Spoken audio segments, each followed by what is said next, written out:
Bismillahirrahmanirrahim. Assalamualaikum. Dear students, welcome to Superior Group of Colleges Learning Management System. मैं हाफिज फरूख शहजाद। आज हमारा physics part 1 का chapter number 2 यानी कि वेक्टर्स एंड इक्विलिब्रियम का लेक्चर नंबर 4 है स्केलर प्रोडक्ट। आज हम पढ़ेंगे कि स्केलर प्रोडक्ट क्या होता है। सबसे पहले हम देखते हैं कि प्रोडक्ट ऑफ वेक्टर्स क्या होते हैं। ये दो तरह के होते हैं। कौन कौन से होते हैं? फर्स्ट आपके पास होता है स्केलर प्रोडक्ट और सेकंड हमारे पास होता है वेक्टर प्रोडक्ट। तो वेक्टर्स को जब हम मल्टीप्लाई करते हैं तो दो तरह का हमारे पास मेथड्स होते हैं, स्केलर प्रोडक्ट और वेक्टर प्रोडक्ट्स। हम आज जिसको स्टडी करने जा रहे हैं वो हमारे पास है स्केलर प्रोडक्ट। तो आइए देखते हैं कि स्केलर प्रोडक्ट क्या होता है। स्केलर प्रोडक्ट को दूसरा नाम जो हम जाहिर करते हैं या हम जिससे इसको रिप्रेजेंट करते हैं वो है dot product. The multiplication of two non zero vectors which results in a scalar quantity is called scalar product और डॉट प्रोडक्ट। अगर हम दो वेक्टर्स को मल्टीप्लाई करें और उनका आंसर कोई स्केलर क्वांटिटी आ जाए, यानी कि ऐसी क्वांटिटी जिसको जाहिर करने के लिए मैग्नीट्यूड और प्रॉपर यूनिट एक काफी हो, ऐसी क्वांटिटी स्केलर क्वांटिटी कहलाती है। तो स्केलर क्वांटिटी आ जाए तो ऐसे प्रोडक्ट को हम स्केलर प्रोडक्ट कहेंगे या इसको हम डॉट प्रोडक्ट कहते हैं। क्यों कि दो वेक्टर्स को जब मैथमेटिकली रिप्रेजेंट किया जाता है तो उन दोनों के बीच में डॉट प्लेस किया जाता है, जिस वजह से इसको डॉट प्रोडक्ट भी कहते हैं। एग्जाम्पल है इसकी वर्क और पावर। वर्क और पावर इसकी एग्जाम्पल्स हैं। नेक्स्ट हम देखते हैं कि if two vectors A and B making an angle theta with each other, then scalar product or dot product of two vectors can be written as, mathematically हम उसको किस तरह से लिखेंगे, A dot B is equal to A B cos of theta। यहां पर हम देख सकते हैं दो वेक्टर्स हैं A और B, उन दोनों के बीच में हमने डॉट प्लेस किया है, जिस वजह से हम इसको डॉट प्रोडक्ट भी कहते हैं। अब इसमें जो A और B है ये क्या चीज जाहिर कर रहे हैं, ये मैग्नीट्यूड है इस वेक्टर A की और B जो है ये मैग्नीट्यूड है वेक्टर B की। और जो एंगल थीटा है ये रिप्रेजेंट कर रहा है जो एंगल होगा A और B के दरमियान। फिजिकल इंटरप्रिटेशन देखते हैं कि हम एक्चुअली ए डॉट बी करते किस तरह से हैं या वेक्टर्स को किस तरह से जाहिर करते हैं। तो फर्स्ट हम देखते हैं, हम दो वेक्टर्स लेंगे ए और बी जो के एंगल थीटा बना रहे होंगे। ये वेक्टर ए हो गया हमारे पास। इसी तरह हम किसी भी सर्टेन एंगल के ऊपर वेक्टर बी ड्रॉ कर देंगे जो उसके साथ एंगल थीटा बना रहा होगा।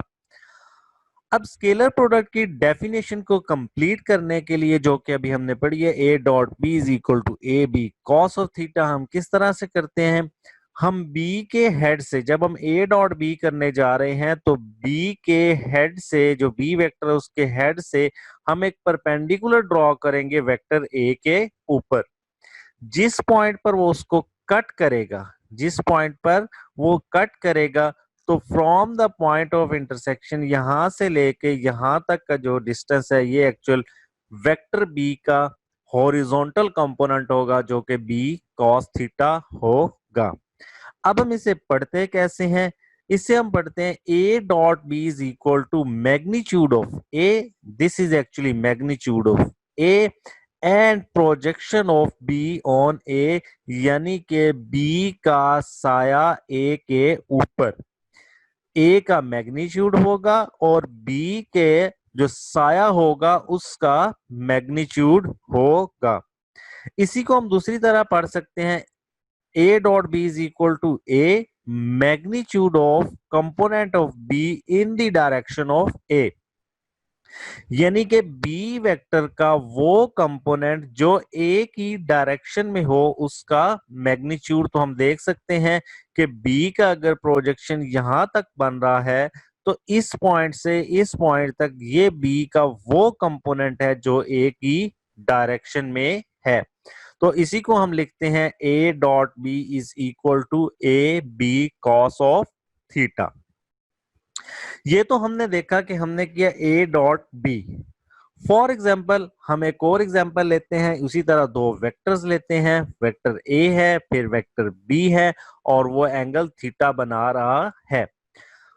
अब हम ए डॉट बी की बजाय रिवर्स प्रोसेस करना चाहते हैं, यानी कि बी डॉट ए करना चाहते हैं, दूसरा प्रोसेस करना चाहते हैं कि अगर बी को ए से मल्टीप्लाई करेंगे तो क्या होगा। फिर हम ए के हेड से एक लाइन ड्रॉ करेंगे जो कि वेक्टर बी को कट करेगी इस तरह से। अब हम देखते हैं कि इसको हम किस तरह से पढ़ेंगे। अब हम पढ़ेंगे इसको ए कॉस थीटा, जो ये मैग्नीट्यूड आ जाएगा। अब ये डिस्टेंस जो इस पॉइंट ऑफ इंटरसेक्शन से लेके यहां तक है, ये कंपोनेंट होगा ए का हॉरिजॉन्टल कंपोनेंट होगा और ये क्या होगा A cos theta. B dot A इसी तरह क्या हो जाएगा B projection of A on B. अब ये क्या हो जाएगा ए का प्रोजेक्शन यानी कि साया बी के ऊपर। जिस तरह प्रीवियस में बी का साया ए के ऊपर था, अब ए का साया बी के ऊपर हम कंसीडर करेंगे। इसी तरह हम इसको कह सकते हैं B magnitude of component of A in the direction of B, यानी कि ए वेक्टर का वो कंपोनेंट जो बी की डायरेक्शन में है उसको हम कंसीडर करेंगे और इसको हम लिखते हैं B dot A is equal to B A cos of theta. तो यूं हमने देखा कि A dot B cos theta से ये आपके पास आ गया और B dot A cos is equal to B A cos theta इस तरह से हमारे पास आ गया। अब हम इसकी एग्जाम्पल देखते हैं कि स्केलर प्रोडक्ट या डॉट प्रोडक्ट की एग्जाम्पल क्या होती है। फॉर एग्जाम्पल हमारे पास यहाँ एक बॉक्स है, इसके ऊपर हम इस डायरेक्शन में फोर्स लगा रहे हैं। जब फोर्स लगाएंगे तो ये इस डायरेक्शन में कुछ डिस्टेंस कवर करेगा। अब फोर्स और डिस्प्लेसमेंट के दरमियान जो एंगल है वो थीटा है। तो यहां से हम वर्क डन कैलकुलेट करते हैं। वर्क डन हम किस तरह से कैलकुलेट करते हैं, फोर्स का कंपोनेंट ड्रॉ करेंगे, फोर्स का कंपोनेंट ड्रॉ करेंगे, परपेंडिकुलर ड्रॉ करेंगे जो कि डी के ऊपर कट करेगा। अब यहां से लेकर यहां तक डिस्टेंस फोर्स का हॉरिजॉन्टल कंपोनेंट होगा जिसको हम एफ कॉस थीटा कहते हैं। अब चूंकि हम एफ डॉट डी करने जा रहे हैं तो फर्स्ट कंपोनेंट का प्रोजेक्शन सेकंड के ऊपर कंसीडर किया जाता है, तो एफ कॉस थीटा ये आ जाएगा। हमें पता है वर्क डन की डेफिनेशन होती है effective component of force in the direction of motion into distance move. तो हम यहाँ पर देख सकते हैं ये फोर्स का वो कंपोनेंट है जिसकी डायरेक्शन डिस्टेंस यानी कि जिस तरफ हम मूव कर रहे हैं उस तरफ है और हमने मल्टीप्लाई कर दिया उसको डिस्टेंस से। यहां पर हमारे पास कंपोनेंट आ गया एफ कॉस थीटा जो कि हमें डायग्राम में ये नजर आ रहा है और डी से मल्टीप्लाई कर दिया, इसको हम लिख सकते हैं F D cos of theta. और यहाँ हमारे पास अगर हम कॉस थीटा को खत्म करेंगे तो डॉट आ जाएगा। तो ये हमारे पास डेफिनेशन हो जाएगी वर्क की जो कि होती है W is equal to F dot D. तो इसी तरह मुख्तलिफ एग्जाम्पल्स हैं या मुख्तलिफ एप्लीकेशन है जिसमें हम डॉट प्रोडक्ट को यूज करते हैं। कुछ करेक्टरिस्टिक्स देखते हैं स्केलर प्रोडक्ट की करेक्टरिस्टिक्स क्या क्या है। सबसे पहली प्रॉपर्टी है कम्यूटेटिव प्रॉपर्टी। कम्यूटेटिव प्रॉपर्टी क्या कहती है, scalar product is commutative. How the scalar product is commutative अभी हमने देखा। जब हमने ए डॉट बी किया तो हमारे पास आंसर आया A dot B is equal to A B cos of theta, और जब हमने बी डॉट ए किया तो हमारे पास आया B dot A is equal to B A cos of theta. अब चूंकि स्केलर क्वांटिटी है, दोनों का आंसर स्केलर आया है तो इससे फर्क नहीं पड़ता। फॉर एग्जांपल अगर मैं 4 मल्टीप्लाई 5 करता हूं तो आंसर 20 होगा और अगर 5 मल्टीप्लाई 4 करूंगा तब भी आंसर 20 हो जाएगा। इसका मतलब है कि स्केलर क्वांटिटीज को ऑर्डर को चेंज कर भी दिया जाए तो आंसर क्या आएगा, सेम आएगा। सो हम कह सकते हैं A dot B is equal to B dot A। So scalar product जो होता है ये कम्यूटेटिव प्रॉपर्टी को ओबे करता है। सो हम कह सकते हैं that scalar product obey commutative property. Next देखते हैं प्रोडक्ट ऑफ परपेंडिकुलर वेक्टर्स, कि अगर दो वेक्टर्स परपेंडिकुलर हों तो डॉट प्रोडक्ट किस तरह से जाहिर किया जाएगा। For example if A dot B is equal to 0 then two vectors A and B are mutually perpendicular. अब हम देखते हैं कि ये कैसे होगा, ए डॉट बी 0 किस तरह से होगा। फॉर एग्जाम्पल हमारे पास दो वेक्टर्स हैं ए और बी, ये दोनों हम देख सकते हैं परपेंडिकुलर है और हम जानते हैं कि स्केलर प्रोडक्ट क्या होता है, A dot B is equal to A B cos of theta. अब थीटा चूंकि हमारे पास हम देख सकते हैं परपेंडिकुलर है तो थीटा 90 होगा, तो हम थीटा की जगह 90 पुट कर देंगे तो दो हमारे पास क्या हो जाएगा, A dot B is equal to A B cos of 90। हम जानते हैं cos 90 क्या होता है, 0। तो यहां से प्रोडक्ट क्या आ जाएगा, a dot B is equal to 0। तो जैसा कि हमने ऊपर प्रिडिक्ट किया था कि डॉट प्रोडक्ट क्या होगा, परपेंडिकुलर वेक्टर्स का 0 होगा, तो हमने देखा कि डॉट प्रोडक्ट क्या होता है, दो परपेंडिकुलर वेक्टर्स का 0 होता है। In case of unit vectors देखते हैं कि यूनिट वेक्टर्स के केस में डॉट प्रोडक्ट क्या होगा। तो उसमें हम देखते हैं कि first of all I dot I, J dot J और के डॉट आई ये हमारे पास क्या हो जाएंगे, 0 हो जाएंगे। आई डॉट जे क्योंकि ये भी परपेंडिकुलर होगा, जे डॉट के ये भी परपेंडिकुलर होगा और के डॉट आई क्योंकि हम जानते हैं आई जे और के ये क्या होते हैं, एक दूसरे के म्यूचुअली परपेंडिकुलर होते हैं। तो ये 90 एंगल होगा, तो डॉट प्रोडक्ट जो यूनिट वेक्टर्स होगा उनका भी 0 होगा। नेक्स्ट हम देखते हैं प्रोडक्ट ऑफ पैरेलल वेक्टर्स, कि अगर वेक्टर्स पैरेलल होंगे तो हमारे पास प्रोडक्ट क्या होगा। तो scalar product of two parallel vector is equal to product of their magnitude. किस तरह से, फॉर एग्जांपल हमारे पास दो वेक्टर्स हैं जो कि हम देख सकते हैं पैरेलल है, स्केलर प्रोडक्ट को रिप्रेजेंट किया जाता है A dot B is equal to A B cos of theta, और थीटा क्या हो जाएगा, हम देख सकते हैं दोनों वेक्टर्स के दरमियान 0 है। तो थीटा की जगह हम 0 पुट करेंगे, हम जानते हैं cos 0 1 होता है, तो यहाँ पर प्रोडक्ट क्या आ गया, A dot B is equal to A B into 1। तो यहाँ पर हम देख सकते हैं कि जो हमने डेफिनेशन की थी कि scalar product of two parallel vector is equal to the product of their magnitude, यानी कि ए और बी वेक्टर्स की जितनी मैग्नीट्यूड होगी उसके प्रोडक्ट के इक्वल वो आ जाएगा। यूनिट वेक्टर के केस में देखते हैं आई डॉट जे या जे डॉट के ये क्या होंगे, तो I dot I, J dot J और के डॉट के किसी भी वेक्टर्स के आप यूनिट वेक्टर्स का जब डॉट प्रोडक्ट सिमिलर का लेंगे तो वो किसके इक्वल आ जाएगा, 1 के इक्वल आ जाएगा।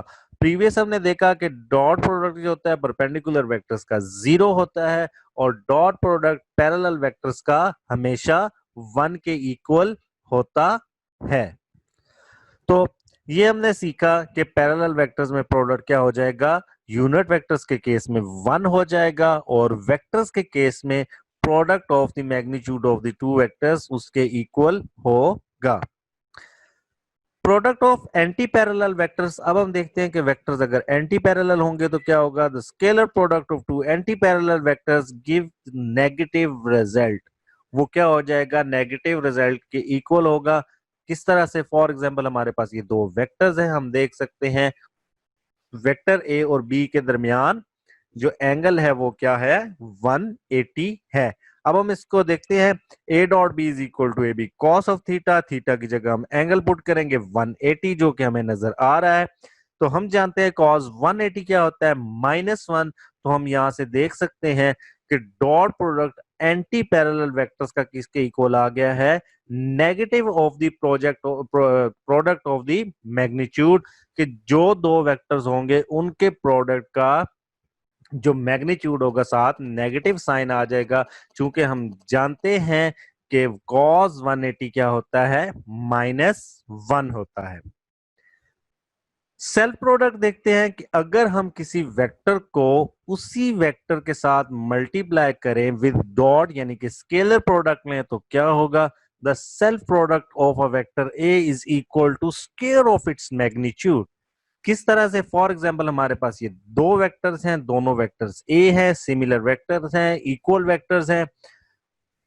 ए डॉट ए करेंगे तो ए कॉस ऑफ थीटा आ जाएगा। थीटा हम देख सकते हैं दोनों वेक्टर्स के दरमियान में 0 है, तो हम यहाँ पर थीटा 0 पुट करेंगे। तो ए डॉट ए करेंगे तो ये भी ए और ये दोनों मल्टीप्लाई होके ए स्क्वायर हो जाएंगे, तो हमारे पास आ जाएगा A dot A is equal to A square, जो कि हमने ऊपर डेफिनेशन की थी। The self dot product of two vectors is equal to square of its magnitude, क्योंकि वो दोनों वेक्टर्स क्योंकि सिमिलर वेक्टर्स हैं तो उनकी जो मैग्नीट्यूड्स है वो मल्टीप्लाई हो जाएंगी और उसका स्क्वायर आ जाएगा। नेक्स्ट हम देखते हैं product in the form of components के कंपोनेंट्स की फॉर्म में प्रोडक्ट किस तरह से किया जाता है। फॉर एग्जांपल हमारे पास वेक्टर्स है, वेक्टर ए है जो कि 3 डायमेंशनल वेक्टर हमने कंसीडर किया है, ए एक्स ए वाई और ए जी जो कि आई जे और के डायरेक्शन शो कर रहे हैं। इसी तरह वेक्टर बी है जो कि B X I unit vector, B Y J unit vector और B Z K unit vector को शो कर रहे हैं। अगर हम इनका डॉट प्रोडक्ट लेंगे, सबको मल्टीप्लाई करेंगे, तो इनका जो मैग्नीट्यूड आ जाएगा वेक्टर्स का वो आ जाएगा आपके पास ए X B X plus A Y B Y plus A Z B जी। ये रिजल्ट हमारे पास आएगा कैसे, हम वन बाय वन सारे कंपोनेंट्स को मल्टीप्लाई करेंगे, ए एक्स को मल्टीप्लाई करेंगे इस पूरे से, फिर हम ए वाई को मल्टीप्लाई करेंगे बी के सारे कंपोनेंट से, फिर ए जी को मल्टीप्लाई करेंगे बी के सारे कंपोनेंट से। तो अभी हमने देखा कि जो सिमिलर का प्रोडक्ट होता है वो 1 होता है और जो परपेंडिकुलर या ऑपोजिट होते हैं उनका प्रोडक्ट 0 हो जाता है। तो इसमें सिर्फ सिमिलर वाले आपके पास आ जाएंगे। आई डॉट आई जब करेंगे तो हमारे पास ए एक्स बी एक्स आ जाएगा, जे डॉट जे करेंगे तो ए वाई बी वाई आ जाएगा, और के डॉट के करेंगे तो ए जी बी जी आ जाएगा। इसके अलावा कोई भी प्रोडक्ट लेंगे तो उसका आंसर 0 आएगा। तो हमने सिर्फ वो जाहिर कर दिए जो कि आंसर हमारे पास आ जाएगा। इसकी डायरेक्शन कैसे फाइंड आउट करेंगे, डायरेक्शन के लिए हम एंगल यूज करते हैं, उसके लिए हम फॉर्मूला यूज करेंगे cos theta is equal to A X B X plus A Y B Y plus A Z B Z over A B magnitude. तो theta is equal to cos inverse करेंगे तो हमारे पास इन दोनों vectors का angle भी आ जाएगा। इस तरह हम प्रोडक्ट करते हैं इन द फॉर्म ऑफ कंपोनेंट्स। तो ये कैरेक्टरिस्टिक्स थी। अब हम देखते हैं एमसीक्यूज जो पास्ट पेपर से इस टॉपिक से स्केलर प्रोडक्ट से पूछे गए। पहला एमसीक्यू जो पूछा गया, the dot product I dot I J dot J के डॉट के इज इक्वल टू, ये किसके इक्वल होता है। गुजरावाला बोर्ड 2007 में पूछा गया। तो हमने अभी देखा कि सिमिलर का डॉट प्रोडक्ट 1 के इक्वल होता है, तो इसका आंसर होगा बी। सेकंड क्वेश्चन देखते हैं, dot product of two non zero vectors is 0 if angle between them is. Gujranwala board 2014 में क्वेश्चन पूछा गया कि dot product two non zero vectors का कब जो होता है वो 0 होता है। तो हम जानते हैं cos 90 0 होता है, तो डी ऑप्शन करेक्ट होगा। थर्ड एमसीक्यूज देखते हैं, if the angle between two vectors with magnitude 12 and 4 is 60 degree then their scalar product is. DG Khan 2009 में पूछा गया। अब देखते हैं हम a dot B is equal to A B cos of theta. तो a है आपके पास 12 और b आपके पास है 4, तो इन दोनों को मल्टीप्लाई करेंगे तो हमारे पास आ जाता है 48। लेकिन cos 60 1/2 होता है, तो उसको 2 से डिवाइड करेंगे तो हमारा आंसर 24 आ जाएगा, जो कि C है। कुछ शॉर्ट क्वेश्चंस देखते हैं जो इस टॉपिक से पूछे जाते हैं। Scale show that the scalar product of two vectors is commutative. तो a डॉट बी और b डॉट a हम जाहिर करेंगे तो वो जाहिर करता है कि आज हमने पहली प्रॉपर्टी पढ़ी कि scalar product is commutative. Sargodha board 2018, Lahore 2008 और गुजरांवाला बोर्ड 2008 में ये क्वेश्चन पूछा गया। क्वेश्चन नंबर 2 है show that square of vector is a scalar quantity. Gujranwala board 2009 में पूछा गया। तो जो सेल्फ प्रोडक्ट है वो इसकी एग्जांपल है, जिसमें हम जाहिर करते हैं the self product of a vector is equal to square of its magnitude, और वो स्केलर क्वांटिटी होता है। थर्ड क्वेश्चन है prove that a dot b is equal to ax bx plus ay by plus az bz। Bahawalpur board 2018 में पूछा गया। ये last property जो हमने product of in the form of component पढ़ा है, ये वो प्रॉपर्टी है जो हमने प्रूव करना है। इसके अलावा एक्सटेंसिव क्वेश्चन जो इस टॉपिक से आता है, बहुत इंपॉर्टेंट क्वेश्चन है, वो पूछा जाता है define and explain scalar product of vectors and right it's 4 characteristics. तो जितनी हमने कैरेक्टरिस्टिक्स पढ़ी हैं उसमें से आपने 4 लिखनी है। आपको डिफाइन करना होगा स्केलर प्रोडक्ट क्या है, एक्सप्लेन करना होगा और उसके साथ उसकी कैरेक्टरिस्टिक्स भी लिखना होगी। गुजरांवाला में 2013, लाहौर में 2010 और डीजी खान 2019 में ये क्वेश्चन लॉन्ग में पूछा गया, एक्सटेंसिव क्वेश्चन पूछा गया, जिसमें एक्सप्लेन करना था डॉट प्रोडक्ट यानी कि स्केलर प्रोडक्ट को और साथ ही उसकी कैरेक्टरिस्टिक्स को भी एक्सप्लेन करना था। ये था हमारा आज का लेक्चर। नेक्स्ट लेक्चर में हम जो प्रोडक्ट की दूसरी फॉर्म है यानी कि वेक्टर प्रोडक्ट को पढ़ेंगे। आज हमने पढ़ा कि स्केलर प्रोडक्ट क्या होता है। नेक्स्ट लेक्चर में इंशाल्लाह हम वेक्टर प्रोडक्ट के बारे में पढ़ेंगे। जज़ाकल्लाह।